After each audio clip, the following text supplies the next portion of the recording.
అంటే ఇదా నిజంగా నాకు ఇన్ని తెలుసు కానీ సువార్త అంటే ఎందుకు తెలియదు. ఇంకేంటంటే సాక్ష్యం అంటే కూడా తెలియదు నాకు. సాక్ష్యం అంటే ఎందుకు తెలియదు, సువార్త అంటే ఎందుకు తెలియదు. చర్చికి వెళ్ళేదాన్ని కానీ ఆ రెండు మాత్రం నాకు తెలియదు. ప్రార్థన చేసుకోవడం, పాటలు పాడడం ఇవి మాత్రమే తెలుసు. అయితే అయ్యగారి ద్వారా సువార్త అంటే ఏందో నేను తెలుసుకున్నాను. ప్రతిరోజు సువార్తకు పిలిచేవాడు. ఎప్పుడంటే ఆయనకి ఎంత ఆశ అంటే అసలు అక్కడి నుండి రావడానికి డబ్బులు లేకపోయినా సరే, తినడానికి కనీసం తాగడానికి కాఫీ లేకపోయినా సరే, తనకు వచ్చిన చిల్లర డబ్బులు అంతా జమ చేసుకొని సువార్తకు పెట్టేవాడు. అంటే దేవుని పట్ల అయ్యగారికి ఇంత ఇష్టం ఉంది, సువార్త పట్ల ఇంత బాధ్యత ఉంది. మనం ఎందుకు చేయకూడదు సువార్త?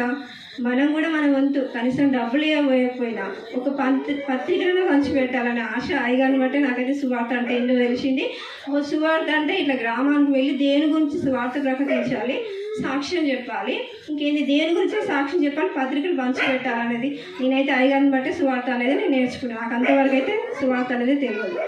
చాలా ఎంత అంటే అసలు తనకి తినడానికి తిండి లేకపోయినా, రావడానికి కష్టాలు డబ్బు లేకపోయినా సరే, తనకి ఏవైతే చిల్లర డబ్బులు వచ్చినాయో ఆ జమ చేసుకొని మమ్మల్ని అందరూ కూడా 4 గంటలకే లేపేటోడు.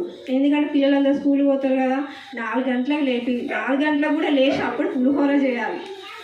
ఆ పులిహోర చేయడానికి కూడా ఆయన దగ్గర డబ్బులు లేకపోతుండే. ఒకరు పల్లీలు వేస్తుండే, ఒక చింతపండు తెచ్చేది, కొంతమంది బియ్యం తెచ్చేది. అయ్యగారు ఇచ్చిన డబ్బులతో పోపు గింజలు కొనుక్కొచ్చి పులిహోర చేసుకొని బాక్స్లో పెట్టుకొని ఊరూరు వెళ్ళి స్వార్థ ప్రకటించేవాళ్ళు. అంటే అంత అయ్యగారి ద్వారా స్వార్థ అంటే ఏదో మాకు తెలిసింది. దాన్ని బట్టి అయ్యగారిని ప్రేమించడం జరిగింది. చిన్నప్పటి నుంచి అంటే సేవసేవకి వెళ్ళాం కానీ అంత ప్రేమను, దేవుని మీద అంత ప్రేమని మాత్రం నేను తెలుసుకోలేదు. అయ్యగారిని బట్టి అయితే ఇంత భక్తిగా ఉండాలి, ఇట్లా ప్రేమ చేసుకోవాలి, ఇట్లా స్వార్థ ప్రకటించాలి, దేవుని ఈ విధంగా ప్రేమించాలి అనేది నేను అయ్యగారిని బట్టి నేనైతే చెప్పగలుగుతున్నాను. అయితే అట్టి భారం మనం కూడా కలిగి ఉండాలి.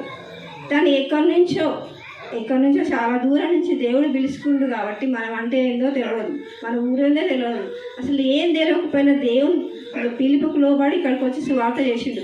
సువార్త ద్వారానే మనందరం ఆకర్షింపబడి అయ్యగారి దగ్గరకు వచ్చినాం. అవునా కదా?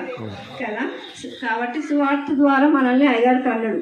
కాబట్టి అయ్యగారు ఆశ ఏంది? నేను బ్రతుకున్నంత కాలం కూడా సువార్త ప్రకటించాలి. అదేవిధంగా నేను ఎవరినైతే సువార్త ద్వారా కన్నానో వాళ్ళు కూడా సువార్త ప్రకటించాలనే భారం ఉంది. కాబట్టి ఆ భారం కూడా మనం బ్రతుకున్నంత వరకు కూడా ఆ భారాన్ని భరించుకుంటూ మనం సువార్త ప్రకటించాలి. మనం ఎట్లా రక్షింపబడినామో సువార్త ద్వారా కూడా అనేకులను రక్షణలోకి తీసుకురావాలి. దీన్ని మిక్కిలైతే అసలు ఏది కూడా లేదు. సువార్త ద్వారా మనం అనేకులం కన్నాలి. మన కన్న పిల్లలు దేవుని దగ్గర రాకడలో మన పిల్లలు మనకు లెక్క రావాలట.